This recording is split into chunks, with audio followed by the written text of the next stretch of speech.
Bonjour à tous, merci beaucoup d'être présents ici. Donc aujourd'hui, ça va être la version numérique du café philo que j'aurais fait une semaine auparavant, ou du moins en avant. Et l'idée, ça va être de vraiment pouvoir poser le propos à plat, sans rentrer forcément dans des interactions, etc. Et voir un petit peu la trame de réflexion qui va s'en suivre. Donc, le titre de cette présentation, c'est donc Mots, monde et altération de l'expérience subjective à la conquête du réel. Alors l'idée, ça va être donc d'articuler en fait les concepts de réalité et de réel, ainsi que de langage évidemment, et enfin donc de état modifié de conscience ou encore altération subjective, altération de l'expérience subjective autant pour moi. Et tout ça, ça va être dans le but en fait d'étayer donc un étonnement que j'ai eu, que j'ai, et que sans doute vous avez aussi si vous êtes en philosophie ou même si vous vous posez un petit peu des questions. Et cet étonnement, il est tout simplement sur la nature des choses, donc sur la nature de ce qu'on a appelé l'être, enfin du coup ce qu'on a appelé, ce que les premiers philosophes ont appelé l'être, et surtout c'est sur les moyens d'accès en fait à cette réalité supérieure ou encore au réel. Et donc ça va vraiment être là en fait le cœur de cette présentation, ça va être d'essayer comment on peut réussir éventuellement à atteindre un niveau de conscience, on va dire, qui sera suffisamment élevé pour accéder à une réalité qui est autre. Bon, de toute façon, je vais développer évidemment le propos lors de cette présentation. Alors, donc déjà, comme je vous l'ai dit, ça va être une question sur mon étonnement. Et il y a déjà Heidegger en fait, qui formulait cet étonnement de la manière la plus simple qui soit, je pense. Et il disait tout simplement pourquoi y a-t-il de l'étant plutôt que rien. Et donc ça paraît être une question qui va de soi, évidemment, mais ça nécessite justement de remettre en question cette chose qui est donc l'étant, cette chose étendue, comme dirait Descartes, et de se demander mais pourquoi il y a ça et pourquoi même nous avons conscience du fait qu'elle soit là et qu'on peut éventuellement remettre ça en question ou du moins se demander à quel point ce qui est autour de nous, enfin du moins de quelle nature c'est, je veux dire, qu'est-ce que c'est en gros, est-ce qu'on est là, bon ouais, je reviendrai sur ça après. Et donc on a Nietzsche qui nous dit, ça c'est simplement pour introduire un peu, il dit donc plus simplement, la réalité ne serait qu'une projection des catégories figées de l'esprit humain sur du radicalement fluctuant. Elle serait une simple fiction issue du besoin de trouver de la stabilité dans le monde. Voilà ce que nous dit Nietzsche. Et pour lui, donc ça c'est un peu la dimension pratique, c'est que le mode de contact requis pour approcher cette réalité mouvante et plurielle, c'est le Versuch, donc en allemand qui veut dire l'expérimentation, ou encore essai, ou encore expérience, etc. Mais là, vu qu'on parle d'un rapport au réel, ça sera vraiment expérimentation. Et Vottling a précisé d'ailleurs par rapport à la Versuch, donc à l'expérimentation, à l'essai, en fait, cette attitude face à l'être, il dit donc que c'est une expérimentation qui implique donc les plus grands risques dus à une exploration totale.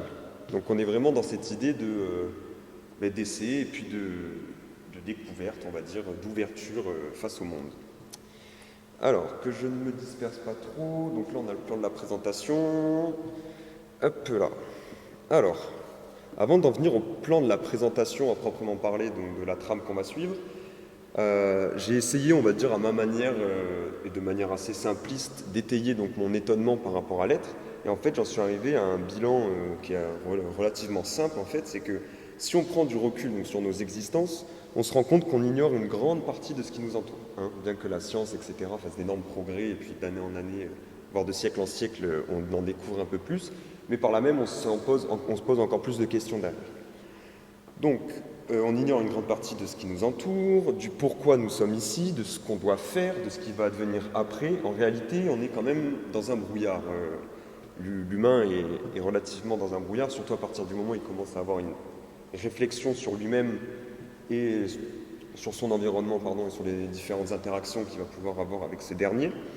Et donc, on a des dispositions biologiques qui sont a priori innées, et on va, pour simplifier, on va dire qu'on a 5 sens extéroceptifs qui nous permettent en fait d'être en contact, on va dire, avec le réel, comme agissant sous forme de filtre. On reviendra sur ces notions tout à l'heure évidemment, mais pour l'instant gardons ça. On a juste 5 sens, et voilà, et tout ça c'est unifié dans ce qu'on appelle le corps. Le corps est donc notre premier rapport au monde, en suivant donc cette logique. C'est vraiment là, nous sommes immergés dans le monde. On est bon, bref, on est littéralement dans le monde par notre corps. C'est la dimension vraiment un peu biologique et même matérialiste, on va dire, de la réalité, du moins de la manière dont nous sommes dedans. Bref, je suis parti beaucoup trop loin pour pas grand-chose. Donc, on a donc un corps qui est notre premier rapport au monde, et le pont, du coup, qui va faire le lien entre notre corps et l'extérieur, ça va être notre conscience. Donc la conscience, elle est vraiment là en tant que rapport, du coup, on va dire, plus primordial que le corps, parce que le corps, a priori, est d'abord vécu en tant que ressenti de la conscience. En tant que ma conscience, c'est ma conscience en fait qui fournit ce sentiment d'unification donc des 5 sens et même des différentes parties des membres, etc. Donc ça c'est déjà Piaget qui expliquait ça au moment du stade du miroir, quand l'enfant se découvre dans le miroir et qui se rend compte de l'unité de son corps. Et c'est donc vraiment la conscience qui va être, on va dire, relativement originelle dans notre rapport au monde. Et c'est donc pour ça, en fait, tout simplement, que je me suis dit qu'il fallait creuser dans ce sens, donc dans le sens de l'approfondissement, on va dire, de la connaissance déjà qu'on a de la conscience, parce que c'est quand même quelque chose qui est encore relativement obscur, bien que certains, encore une fois, scientifiques tentent et avancent dans une direction, on va dire, pour tenter de la cerner, etc., mais ça reste quand même quelque chose qui nous échappe un petit peu, et pourtant quelque chose qui va complètement de soi. Donc c'est un petit paradoxe que j'ai voulu un peu creuser, tout simplement en me concentrant sur la conscience. Et donc, pour connaître une chose, je veux dire, l'un des seuls moyens de connaître une chose, c'est tout simplement de l'altérer et de voir les différences qu'il y a entre son état dit normal et ses différents états modifiés, et après de faire donc une comparaison afin de comprendre mieux la chose. C'est un principe de base, par exemple en biologie, on va altérer telle molécule pour observer comment elle va se comporter et tout, et en apprendre beaucoup plus sur elle. Donc ça c'est l'idée en fait avec la conscience, et donc notamment cette idée de vouloir l'altérer. Vous comprendrez un petit peu mieux après, on aura toute la troisième partie sur ça.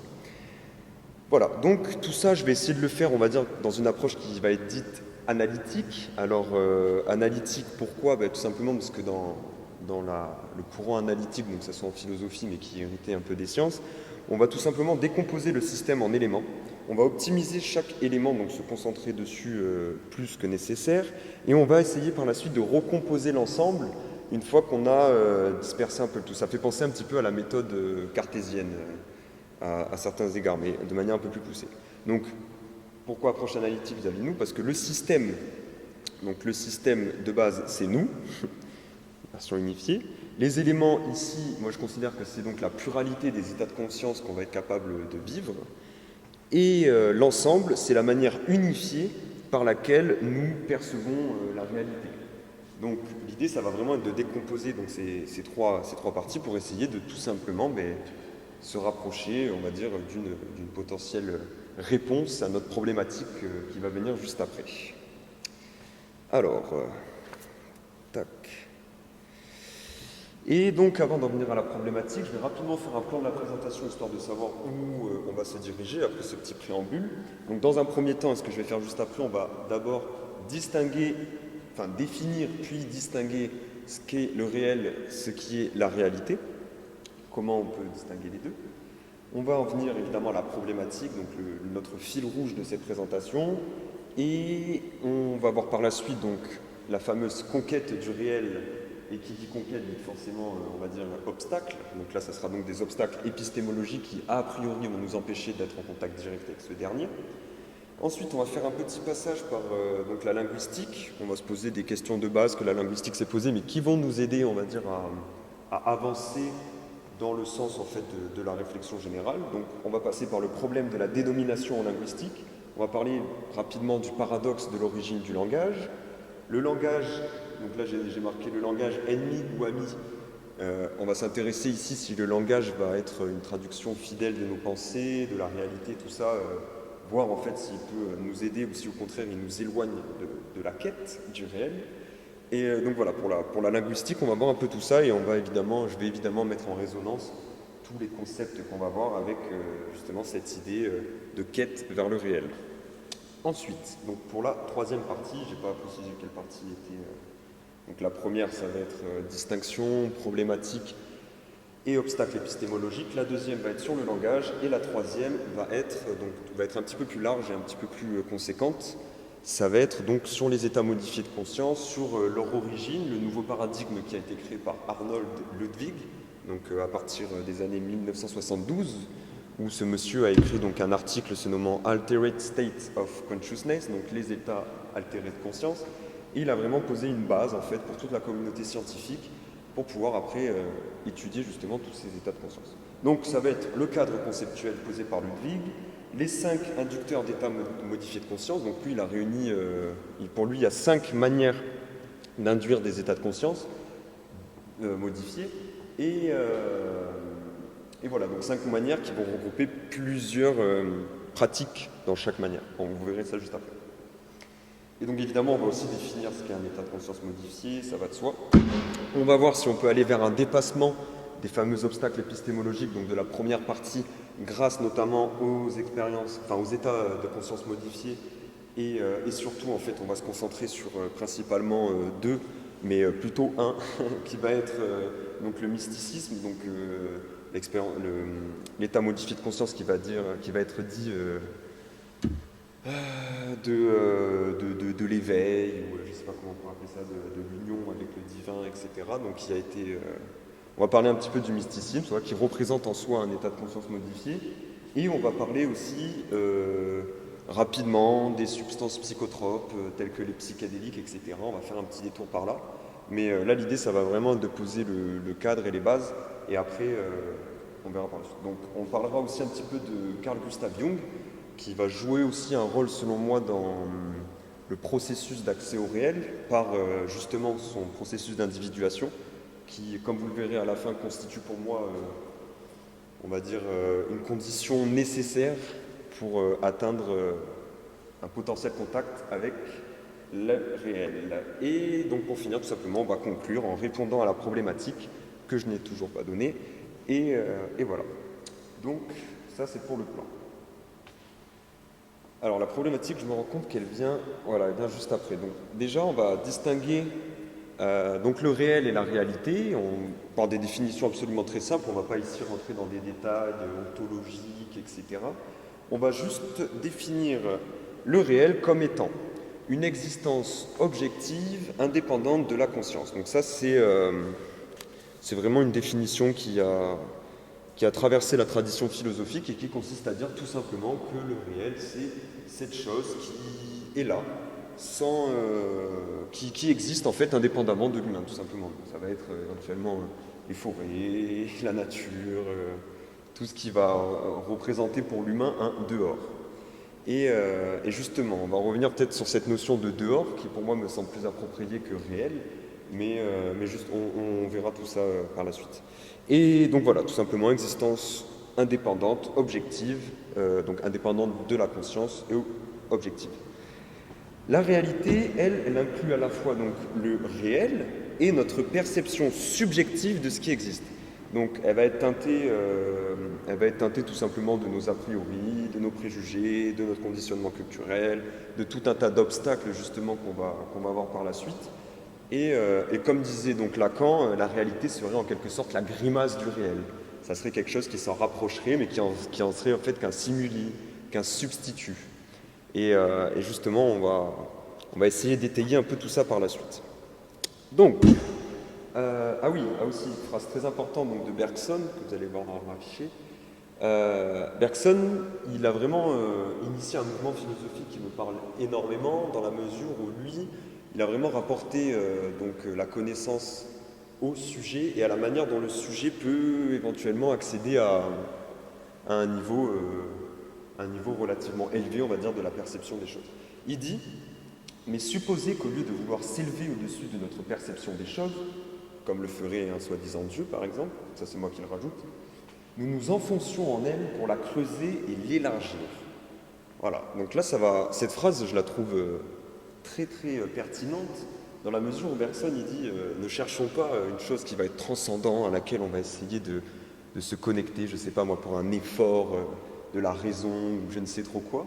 Non, non, il dit tout simplement on a une perception, elle est là, et bien essayons plutôt de la creuser, de l'élargir, donc on va voir comment justement par la suite, pour justement pour essayer d'arriver vers quelque chose qui se rapproche d'une forme de vérité ou de réel.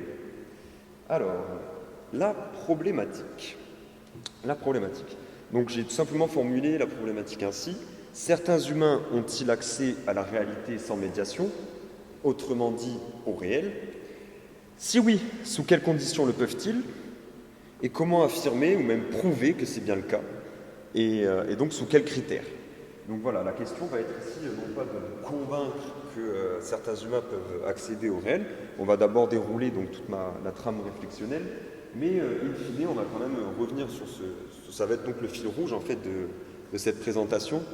Et voilà, donc l'idée c'est vraiment de se poser la question si certains humains peuvent-ils outrepasser ces conditions, on va dire par défaut, de perception qu'on a et de rapport au réel. Voilà, donc on arrive maintenant à la liste des obstacles épistémologiques. Donc là c'est une diapo qui va être relativement importante, donc j'ai fait un petit schéma, donc bien sûr comme tout schéma, ça va être un petit peu caricatural et approximativement faux. L'idée c'est vraiment de pouvoir se saisir un peu de la manière dont j'ai envisagé les choses en fait ici. Donc comme on le voit sur le schéma, donc il y a donc nous étant le sujet, la manière subjective en fait de ce qu'on appelle l'humain va percevoir les choses, donc c'est nous. Et donc il y a une valve d'ouverture qui va représenter la perception, qui va être donc limitée par tout un tas d'obstacles. Et Huxley va d'ailleurs appeler cet ensemble de perceptions biaisées, entre guillemets, il va appeler ça la valve de réduction, qu'il associe lui plus particulièrement au langage. Ici je prends son propos et je l'élargis à autre chose, c'est-à-dire à toutes les limitations. Lui il se concentre un petit peu plus sur la limitation due au langage, on va en revenir par la suite, on va revenir dessus par la suite. Voilà, donc en gros, il y a donc 7 sens, si je ne ouais, voilà, il y a donc 7 obstacles, enfin, en tout cas j'en ai référencé 7 dans l'histoire de la philosophie, que ce soit en psychologie ou par mes réflexions propres, j'en ai référencé 7, et déjà ce qui va être intéressant dans un premier temps, ça va être de voir justement si j'en ai pas oublié, etc. Donc ça sera plutôt pour le café philo, au moment du café philo, là ça sera juste la vidéo, mais même si dans les commentaires vous avez des idées éventuellement de filtres que j'aurais oubliés ou qui ne seraient pas représentés par un ensemble, n'hésitez pas. Alors le premier filtre que j'ai bien évidemment relevé, le plus évident, ça va être les sens. Les sens, donc effectivement nos sens sont limités et sélectifs, ils nous permettent de percevoir qu'une petite partie du spectre sensoriel. Par conséquent, nous ne pouvons pas percevoir des phénomènes tels que les infrasons ou bien les ultrasons, et nous sommes sensibles uniquement à certaines longueurs d'onde de lumière donc visible, et voilà, donc c'est qui limite notre perception du monde, évidemment. Alors l'idée encore ici, c'est de dire simplement que nos sens sont là pour effectuer le minimum en termes de reconnaissance, etc. de l'environnement, afin tout simplement que nous puissions vivre normalement et ne pas se cogner ou ne pas tomber, etc. Pour assurer l'intégrité physique minimale, on va dire. Et le spectre d'ailleurs de couleurs qu'on peut saisir, c'est ce qu'on va appeler le spectre utilitaire. Donc c'est-à-dire qu'on va vraiment se concentrer sur la dimension utilitaire de la perception. Et donc l'idée, on va revenir justement sur cette idée d'utilité, etc. Avec le langage, ça va nous faire une petite transition justement à un moment donné. Alors, le deuxième obstacle épistémologique qui vient et qui est donc en rapport avec le premier, ça va être les biais perceptuels. Donc on a des sens, là c'est vraiment la partie organique, et les biais perceptuels, ça va déjà être un petit peu plus au niveau psychologique, dans la mesure où nos sens donc, sont également sujets, comme je l'ai dit, à des biais perceptuels. Nous interprétons souvent les informations sensorielles en fonction de nos attentes, de nos expériences passées ou bien de nos croyances, de ce qui entraîne des distorsions, du réel. Alors il y a un exemple que j'aime bien citer, que j'avais lu une fois. C'était tout simplement une personne un fumeur donc, de cigarettes qui fume énormément, qui n'a plus de cigarettes dans son paquet, qui a envie de fumer. son envie de fumer va tellement prendre le dessus sur son rapport au réel qu'en fait, il va uniquement voir dans sa tête le moyen le plus rapide d'accéder donc à un bureau de tabac. Et même s'il avait une route à faire quelconque, il va complètement distordre en fait sa vision des choses en ayant une vision donc extrêmement sélective due à ses attentes qui est le fait de fumer, et pour repérer le premier tabac et aller vite fumer sa cigarette et après revenir un peu plus dans la lucidité et la raison. Bon bref, tout ça c'est un biais perceptuel. Alors le troisième obstacle épistémologique, qui vient donc après les biais, c'est la limitation du langage. Donc ça, je l'ai mis en troisième position, mais il n'y a pas vraiment de hiérarchie dans ces obstacles. L'idée, c'est tout simplement de comprendre que c'est un obstacle relativement d'envergure, car vous le voyez bien présentement, on est obligé de parler, de communiquer, c'est une nécessité a priori, sauf handicap. Donc voilà. Grosso modo, donc comme j'ai marqué ici, donc pour certains philosophes, le langage peut être un filtre qui limite notre compréhension du réel, et les mots et les concepts que nous utilisons pour décrire le monde sont des abstractions et ne peuvent pas correspondre parfaitement au réel.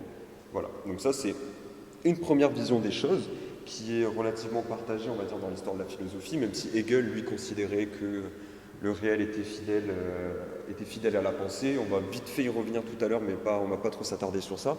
On a aussi Bergson qui a énormément parlé de la limitation du langage, mais qui a quand même apporté des petites subtilités qui font que le langage n'est plus forcément un ennemi, comme j'avais dit dans le plan de ma présentation, mais qui va peut-être bel et bien devenir un ami. Voilà.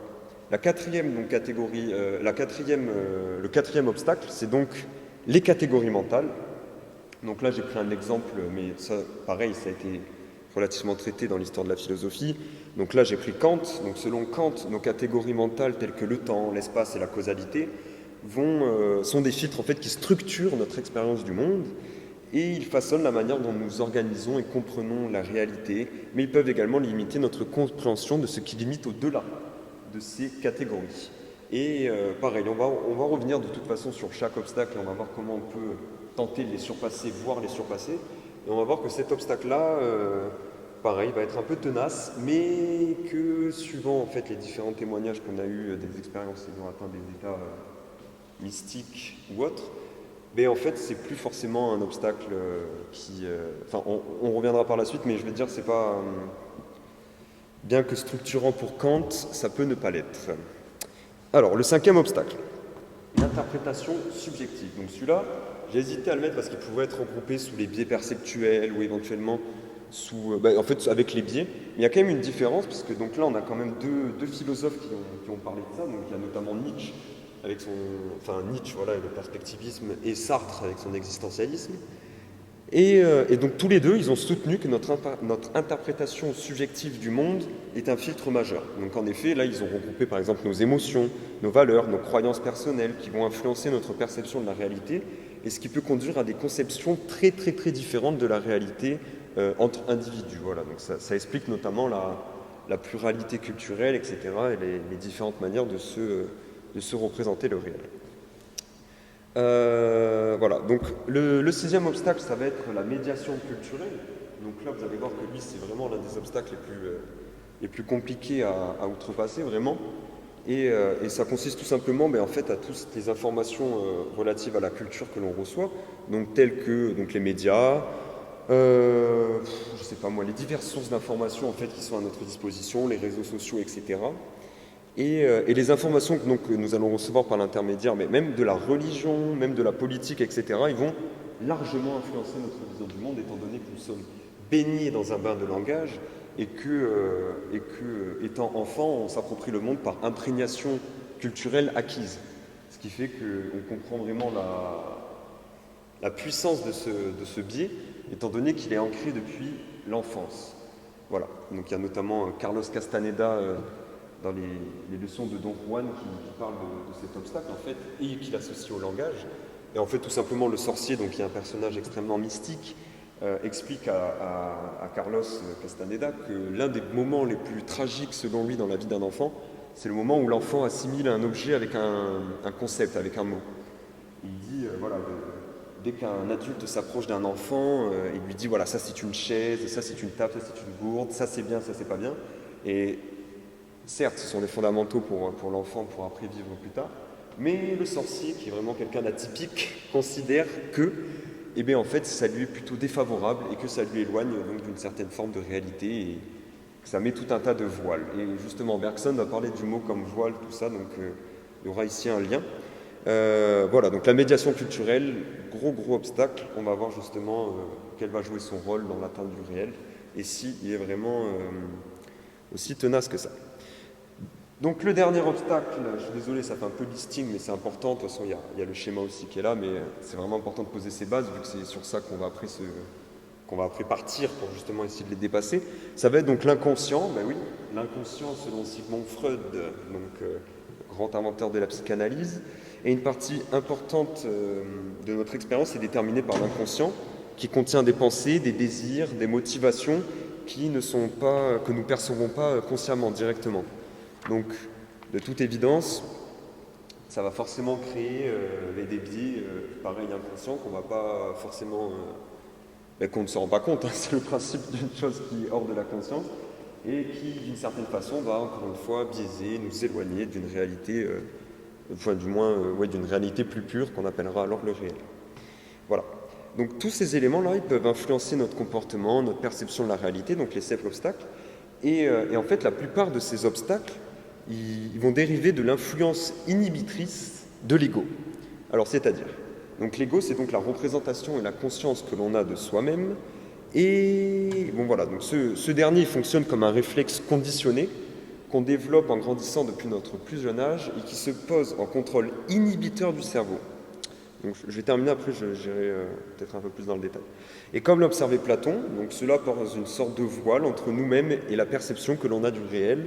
Donc nous ne voyons que les ombres portées sur les murs et nous sommes donc confrontés qu'à un substitut du réel, comme je le disais au début. Et voilà, donc en gros, ici, il y aurait donc une action inhibitrice de l'ego, donc l'ego qui serait la propre image que l'on se fait de soi-même. Et en fait, l'ego, il va jouer un rôle assez important justement dans l'accès au réel, parce que comme ici on l'a vu, dans la plupart des obstacles, ce qui va nous éloigner du réel, ça va vraiment être notre manière très subjective et personnelle d'appréhender le réel. Donc forcément, à partir du moment où on teinte autant de subjectivité, tout ça, à un rapport au monde, on ne pourra aucunement le qualifier d'objectif. La personne qui avait extrêmement envie de fumer, qui veut à tout prix boire un tabac, ne voit que, je ne sais pas moi, un millième du réel. Genre, il ne traite pas toutes les autres informations non pertinentes pour lui à ce moment-là. Et voilà, donc en fait, l'ego, on va revenir après bien sûr sur ça, et l'ego, c'est quelque chose qui a longuement été parlé, notamment par les traditions mystiques, les bouddhistes, etc., qui eux étaient vraiment dans une quête, voire même ascétique, hein, dans la recherche du réel, prêts à se dépouiller de tout, et je ne suis pas en accord totalement